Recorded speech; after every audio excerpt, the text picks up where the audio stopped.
Hi friends, तो हम आज बात करने वाले खेसारी लाल यादव जी के सबसे ज़बरदस्त सॉन्ग के बारे में, जो कि दुल्हनिया लंदन से लाएंगे का बहुत ही ज़बरदस्त और बवाल सॉन्ग है।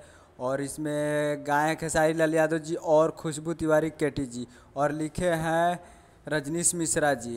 तो आपको स्क्रीन के ऊपर दिखाया था रजऊ कह के बुलाओ। सॉन्ग आउट हो गया है, जो कि दुल्हनिया लंदन से लाएंगे का सॉन्ग है और बहुत ही ज़बरदस्त है।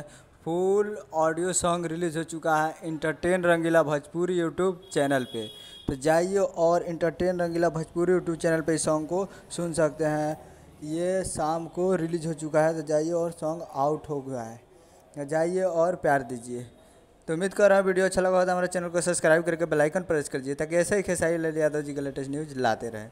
मिलते हैं अगले वीडियो में। तो जाइए और इंटरटेन रंगीला भोजपुरी यूट्यूब चैनल पर फुल ऑडियो सॉन्ग जाकर सुन सकते हैं, रजऊ कह के बुलाओ। मिलते हैं अगले वीडियो में, तब तक के लिए जय हिंद, जय भोजपुरी।